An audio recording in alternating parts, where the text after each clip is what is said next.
Thank you so much, Emily and Katrina. All right, so I'm going to figure out how to share my screen real quick. And hopefully this is right. Okay, cool. I think that's good. Yay. Thank you everyone for coming. I didn't expect as many people to be here. I thought it would just be my mom. So thank you.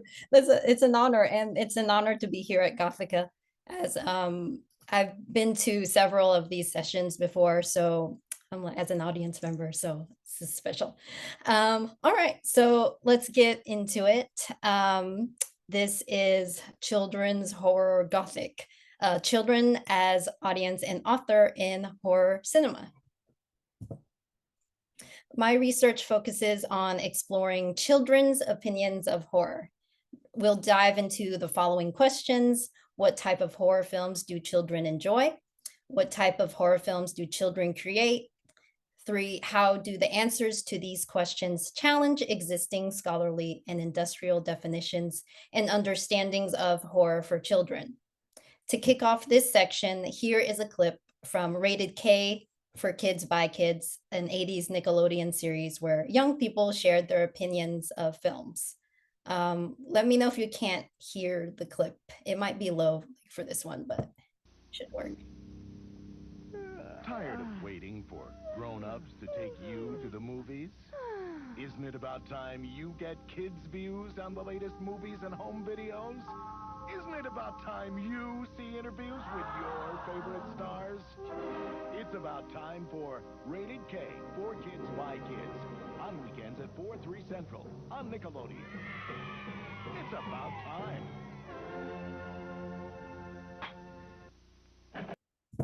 It's so of its era.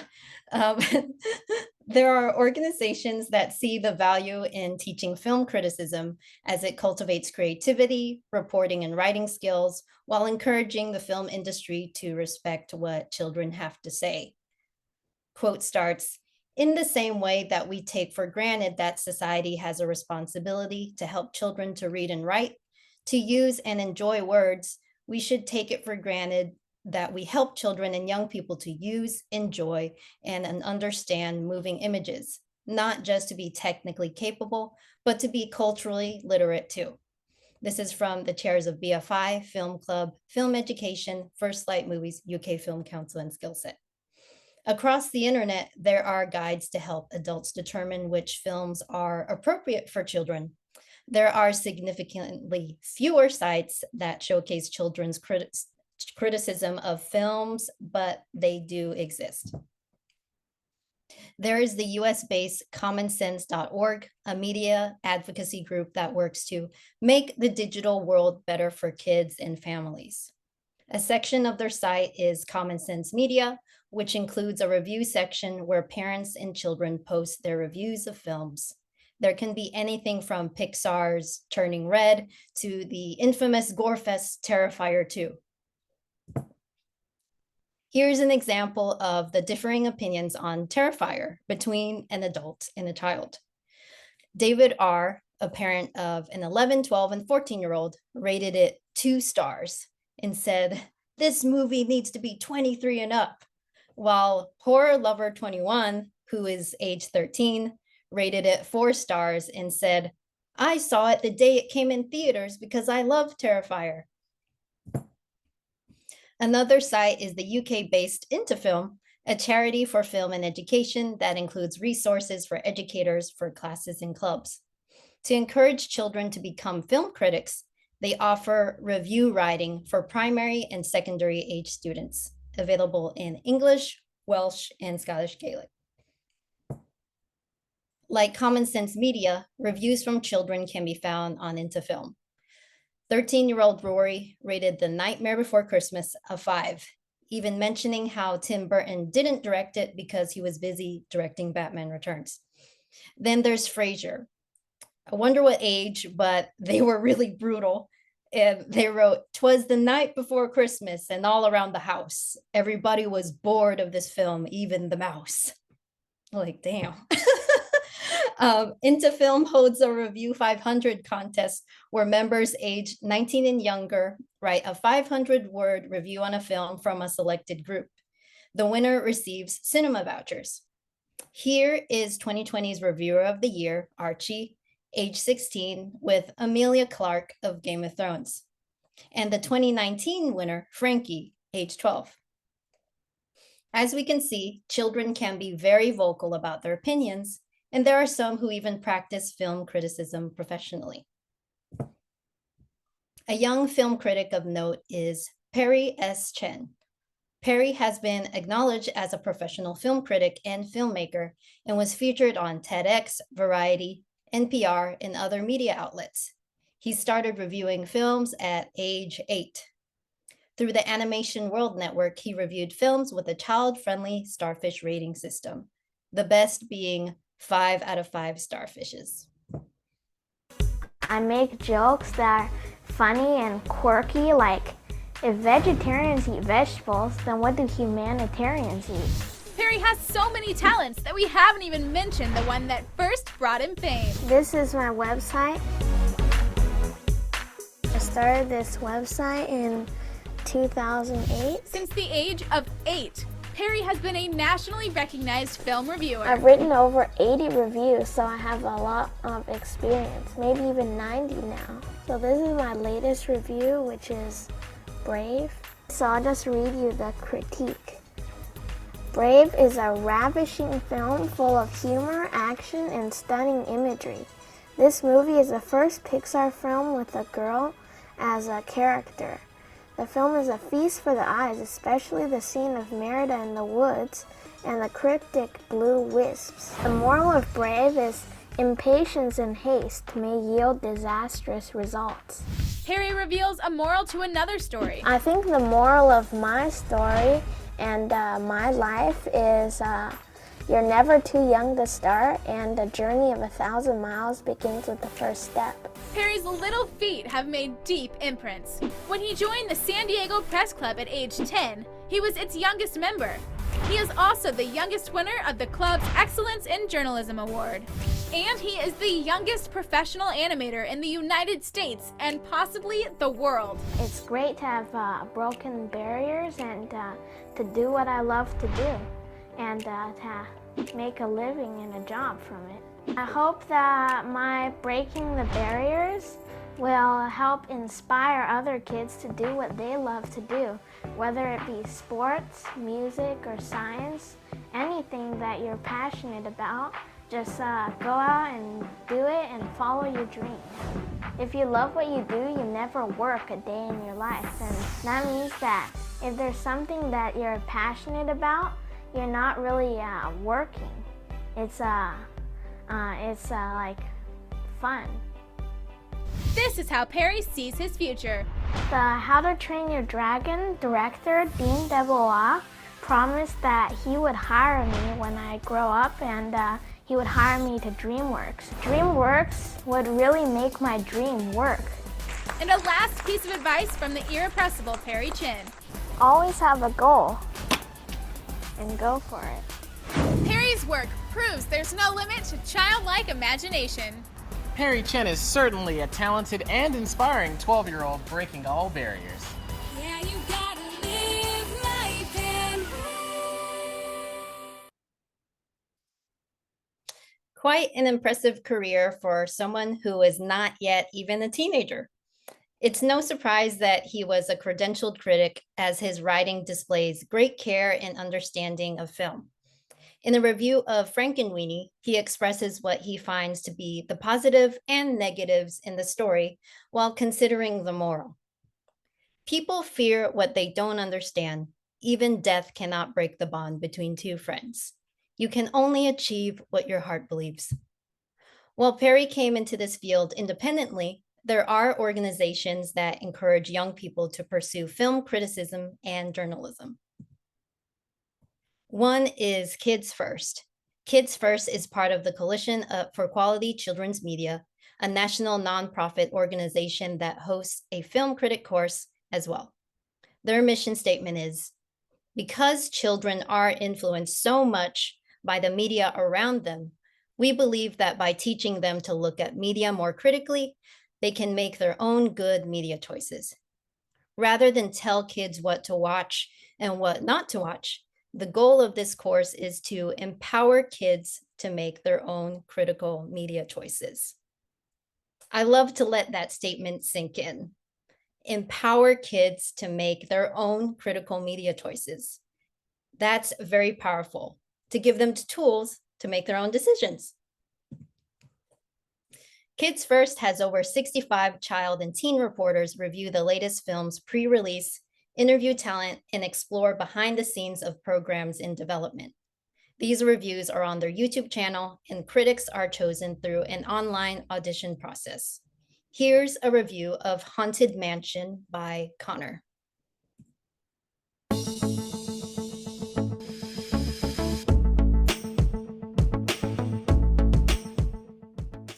Hi, I'm Connor Salmon, reporting for Kids First, and today I'm reviewing the film The Haunted Mansion. I really love this film. I noticed that the filmmakers decided to do a different theme compared to the other Haunted Mansion films made before this one. I loved that they had a mix of CGI and practical effects, also a balance of horror and comedy. The movie is set in New Orleans, where a retired astrophysicist named Ben, Lucky Stanfield, hosts ghost tours when he gets a mysterious call from a mother and son, Rosario Dawson and Chase Dillon, to come to a haunted house. When he realizes that he can't leave without being followed home by the ghosts, he decides to figure out what's wrong with the house. There are some great elements about this film. One, there are some really talented actors, like Tiffany Haddish, who plays the character Harriet. She's a medium in the story and plays a wide range of emotions and has some great comedic moments too. I like that the CGI, as well as the practical effects, were really realistic. The message of this film is that when death comes, you must push through your grief and not let it consume you. Parents should know that there are some pretty frightening scenes and violence. There's also a brief alcohol reference. I would give The Haunted Mansion 4 to 5 stars and recommend it for ages 12 to 18, plus adults. This film releases in theaters on July 28th, 2023. Make sure not to miss any other of my reviews and those of my colleagues. Bye!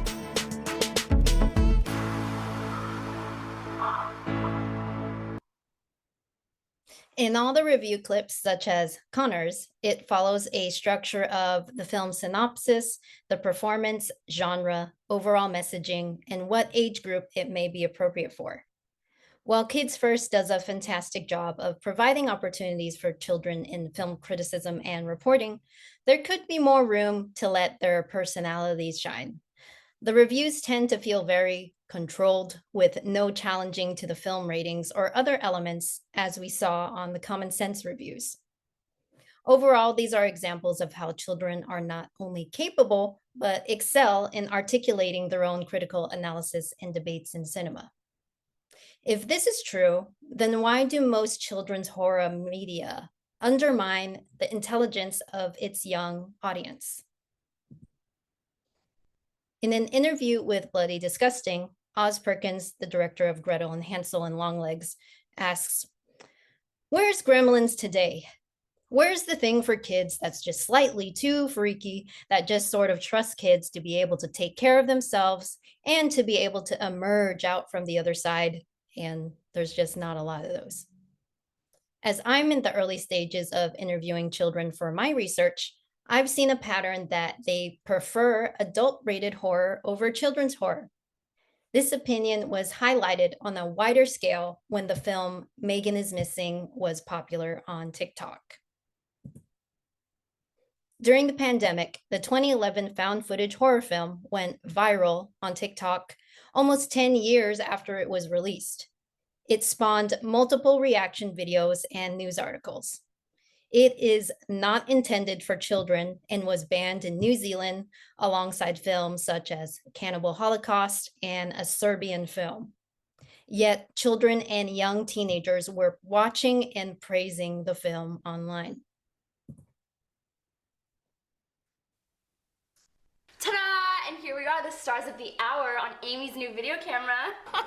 You're a hoe. H-O-ho. Oh, there you are. Hello, my name's Amy Herman, and today's January 13, 2007. Oh shit, the hot squad has arrived. Get the out of my face. Fuck you, bitch! Oh my god! I was talking to this kind of cool guy, and he's gonna be there, so I thought I'd check him out. Damn, all the hot girls in one place. Okay. Yeah, where you're not. I was at summer camp when I was 10. You were 10 when you did it? I'll just know. We'll know when the right guy comes along. Hey, Josh. Hey, cute girl. Doesn't he look like Brad Pitt? Why don't you come on over here and play with me? Yeah, in your dreams, you dork. So, alone at last. I was just wondering if you talked to Megan today. No, I haven't. Megan Stewart, a beautiful, popular 14-year-old girl, vanished without a trace after going out with friends 2 days ago. The footage clearly shows that she encounters a man who appears to lead her away. I loved her so much, and now she's gone because of you! Well, now that you've come forward, do you fear for your own life? Do you trust me? Yes. What did you do to Megan?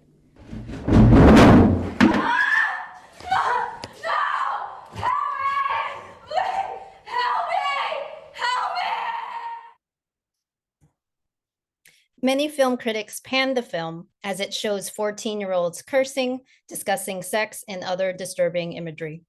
On Rotten Tomatoes, C.H. Newell criticized it for being exploitative and sexualizing its young characters, under the guise of being a cautionary tale about internet predators.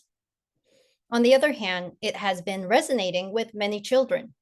Director Michael Goy received an email from an 11-year-old who appreciated the film, stating it taught her about the dangers of being online.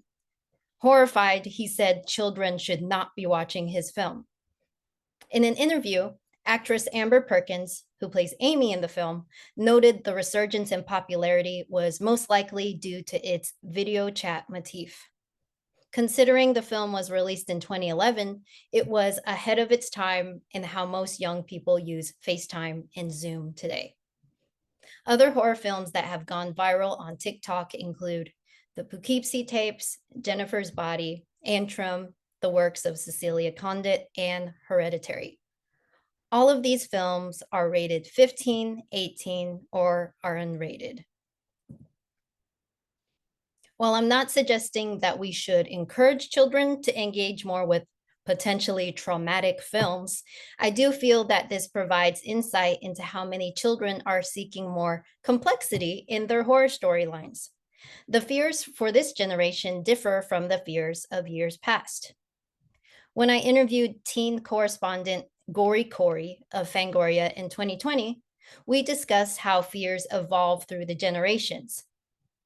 In my case, as an American millennial, I mentioned how I grew up with the threat of house invasions. Lock your doors, don't talk to strangers were a common warning. Gory Corey added their experience about growing up Gen Z. They stated, "We've sort of grown up with a mindset of like, oh, we're going to probably be one of the last generations. We're never going to be able to afford a house because older generations have destroyed the economy, the planet, and the earth is dying." I feel like that's one of the reasons that a lot of kids my age have this end of the world mentality.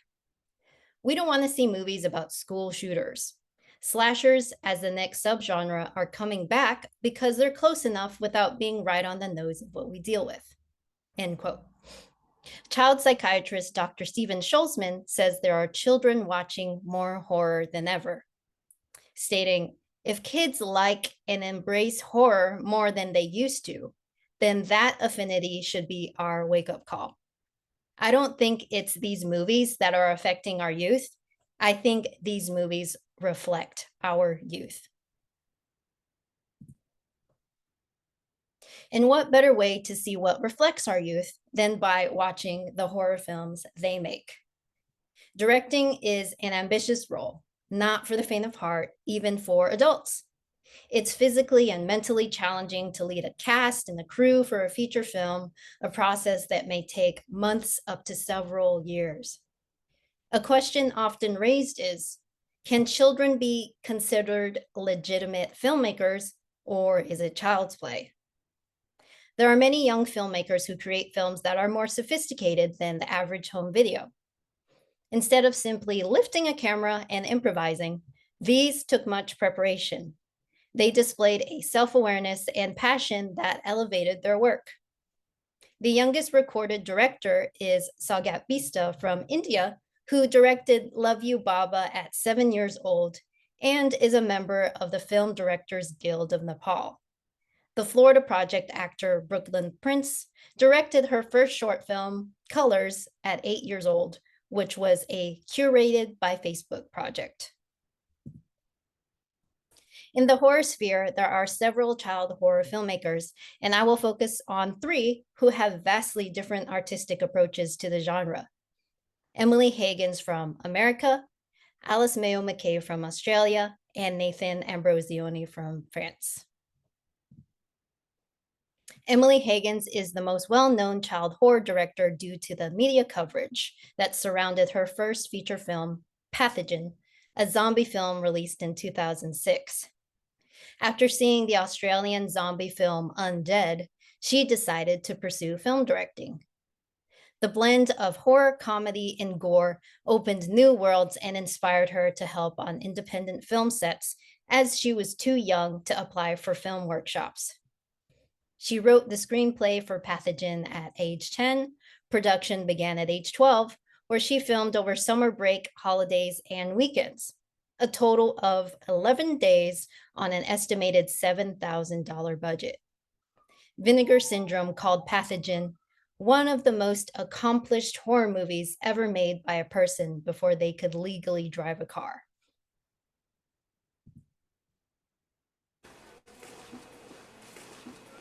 Have you heard about the city's water supply? Like, I heard on the news last night that it's contaminated. It's really disgusting.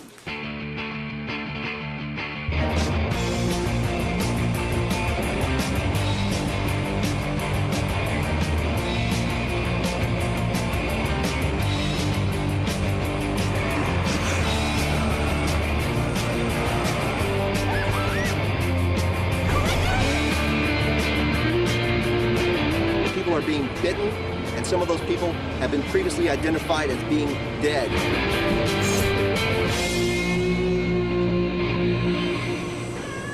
Hey, are you... Oh my god. Why won't he die?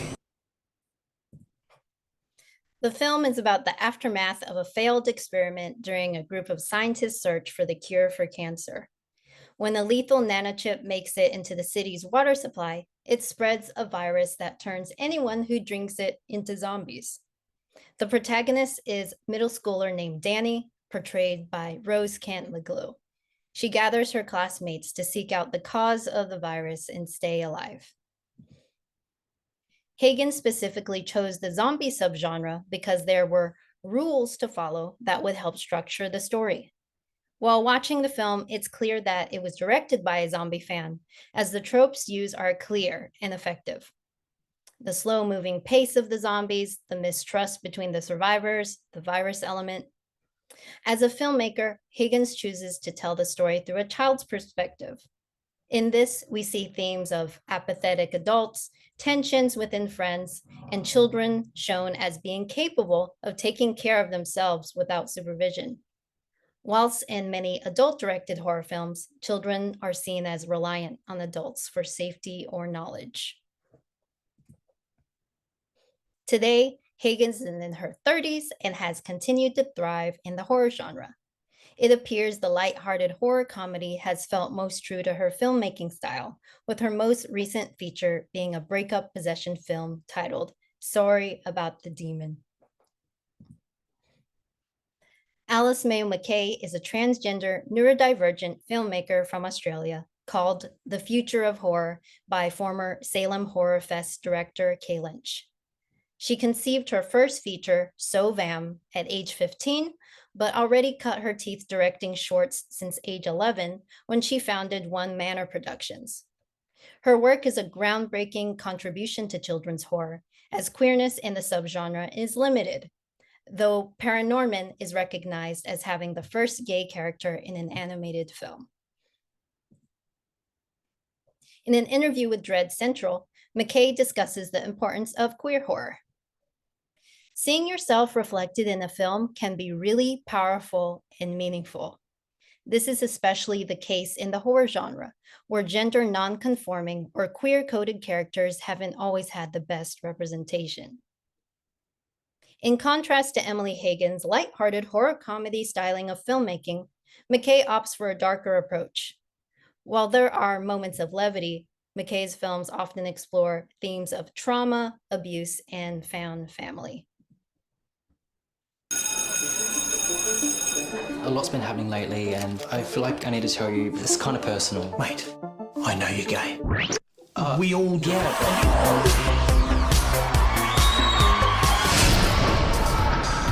Did you know vampires are just a racist construct? Serious? Totally.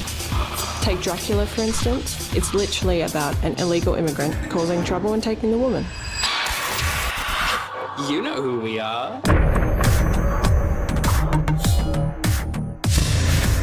I know the feeling. I mean, I am stuck in a village full of a bunch of angry peasants who want to kill me. What are you doing here? And you know what they never told you in school? Bram Stoker was queer. He was so afraid of his own desire that he had to turn it into an evil vampire. Chill out. You look like you need a drink.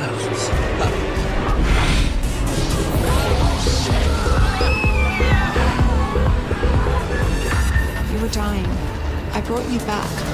We're not gonna hurt you. You're a vampire. I want to report a missing person. This is how we live. I know it's a lot to take in. Relax, have fun and mingle.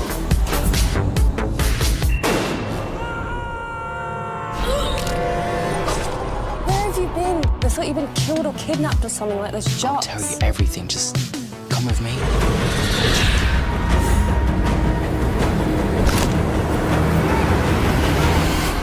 Being a vampire is awesome.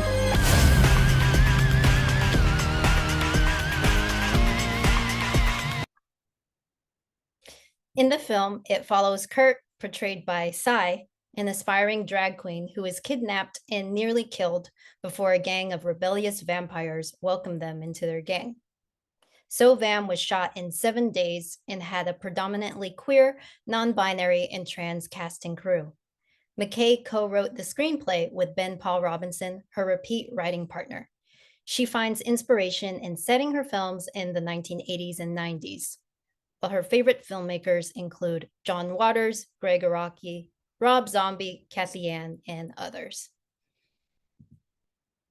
Since the release of So Vam in 2021, McKay has already directed 4 additional features as a teenager that have cameos from drag queens Ben de la Creme, etc., from RuPaul's Drag Race, and Bill Moseley from The Devil's Rejects. Her career shows no signs of stopping. With 4 shorts under his belt, French filmmaker Nathan Ambrosioni directed his first feature at 13 years old, an experimental horror titled The Russian Tape, which screened at local cinemas, but his first proper feature film was Hostel, directed at age 14 and uses elements of found footage. It screened at Fantasia, Fright Fest, Morbido, and was rated 15 in the UK. Said that I'm afraid to die, with a pitchfork ready and a man who sits up high, and I can hear the fire. I'm a dead dog sinner and a man too scared to try. Tout a changé.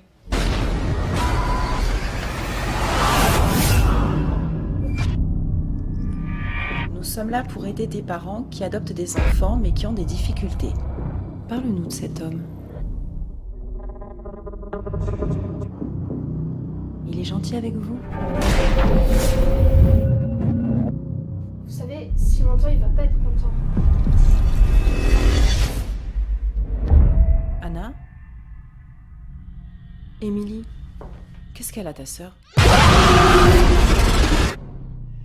Seen the ghost who was here with you. Je n'ai jamais eu une affaire pareille. Have seen the ghost. He's just next to you.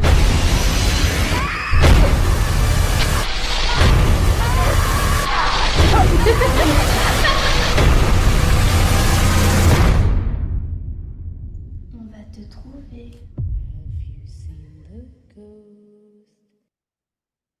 The story follows a woman who adopts two young girls, but they develop increasingly strange behavior. She seeks the help of two TV journalists who discover there's a sinister presence in the house. In contrast to Emily Hagan's and Alice Mayo McKay's first features, where young people are the protagonists, Ambrosioni focuses on the experiences of the adults in the film. In an interview with Vice, he stated it was the film Orphan that began his love for horror, which is Katrina's background, and cited the Blair Witch Project and The Conjuring as the inspirations. To help purchase a camcorder, he sold some of his belongings and video game consoles. As for what it was like directing at 13, he mentions the difficulty at times. Quote, "You have to talk with someone who doesn't think like you because they're adults. So it was difficult for me to have the authority that I wanted to have to direct them as a filmmaker. But it was okay. The team was very kindly and the atmosphere on the set was very good." He directed another horror feature at 16 titled Therapy, a found footage slasher released in 2016. He still directs today, but has since shifted away from horror. After seeing Xavier Dolan's Mommy, he discovered a newfound interest in drama, though he has mentioned a willingness to return to the horror genre someday. Now that we've observed the type of horror children prefer to watch and create, we enter part 3 with the question: how do the findings in the previous 2 sections challenge existing scholarly and industrial definitions and understandings of horror for children? Children's horror has been described as an impossible subgenre due to its seemingly contradictory nature, as a horror film's aim is to cause intense repugnance, fear, or dread.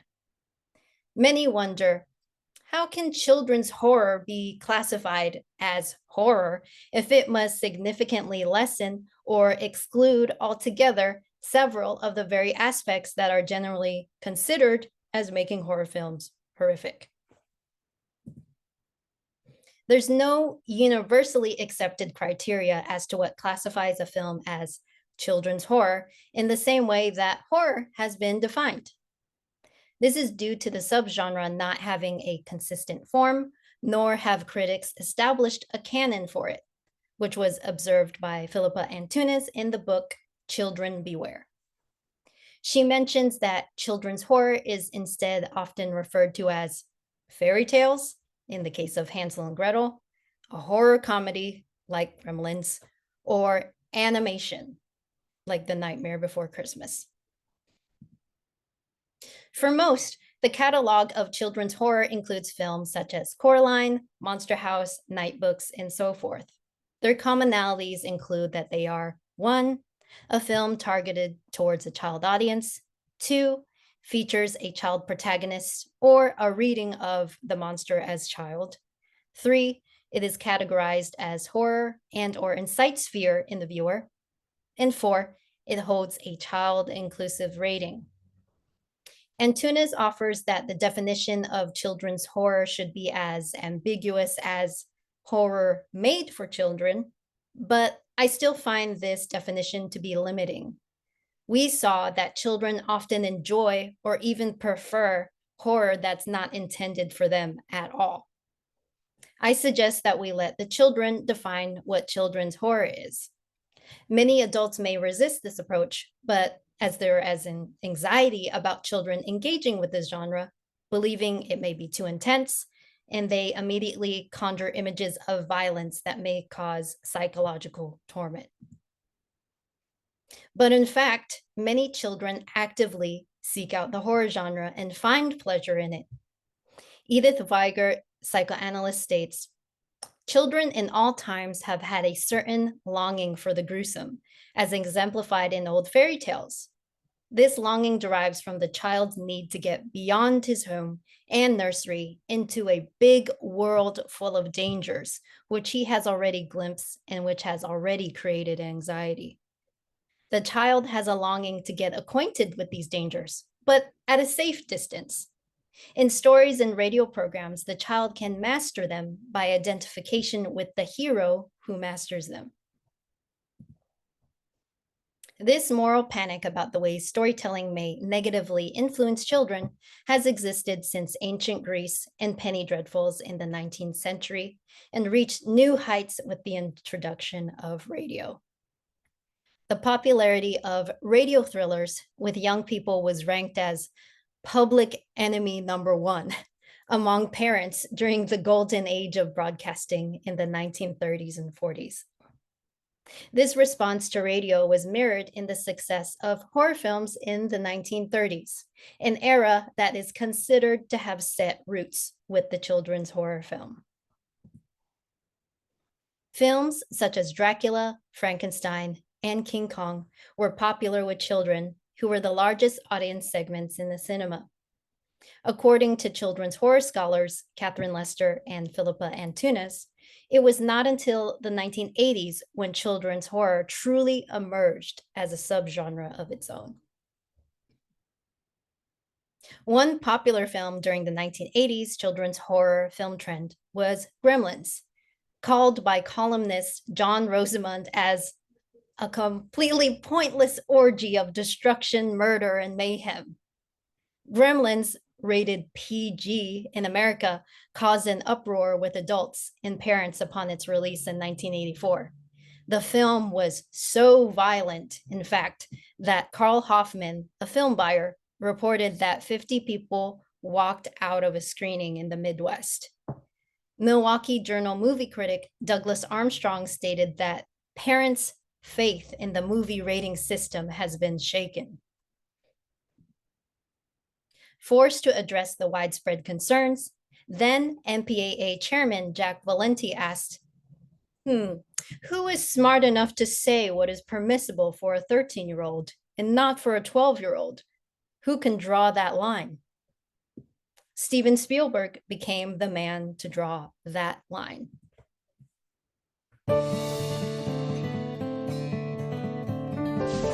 We all know the letters and what they stand for. G is general. Anybody can go. PG means parental guidance. PG-13. A little more parental guidance. R-rated. Restricted. NC-17. No one under 17, no matter what. For 40 years, the Motion Picture Association of America, or the MPAA, has served America's movie-going families. As a parent, I think the most important guide are those ratings. But who makes up the ratings board? Their parents, they come from all over the country. When they're hired, they have children between the ages of 5 and 17. When we rate a movie, we fill out individual ballots to begin with so that everyone has their initial opinion, but then we collect the ballots and have a discussion. And out of that discussion comes the rating that's given to the submitter. One of the keys to making it all work is flexibility. In 1984, a series of films made it clear that a change needed to be made. It was sort of a perfect storm of movies that I either produced or directed that all sort of came together and created this parental objection to Gremlins being PG and to Temple of Doom being PG. And I agree with that. But I also felt it would have been unfair to have labeled either of those films R. I called Jack Valenti. I said, let's get a rating somewhere in between PG and R. Jack was proactive about it, completely agreed, and before I knew it, there was a PG-13 rating instituted. Also in 1990, another change was made in response to a need raised by parents. It does alert parents to themes in a film which they might want to pay attention to. The rating system is there to keep parents informed of how to guide their kids. The topic of conversation, at least around our dinner table, is the rating system. We still preview PG-13 movies usually before she has a chance to see them, just in case. The kids come to us and they say, "Oh, Daddy, we really want to see this movie, but it's rated PG-13. Will you check it out first?" We think the system works well, but it can only work well and continue to work well if the parents play their part in the partnership. I think it's a great system the way it's set up. It does make me feel good knowing it's parents like me.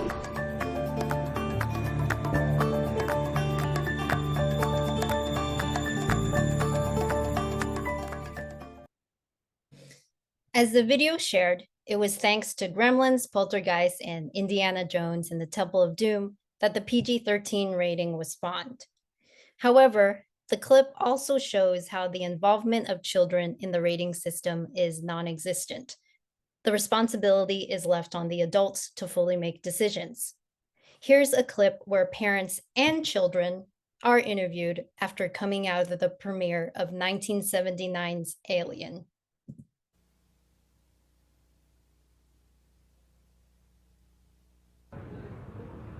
Sunday, the Ridgely Theater in Fort Worth had the biggest day in its entire history. It sold more than The Godfather, Close Encounters of the Third Kind, Superman, and Love Story. But the biggest surprise to theater employees is the number of parents bringing young children to see Alien. Did you know that this was an R-rated movie when you brought him? Yes, we did.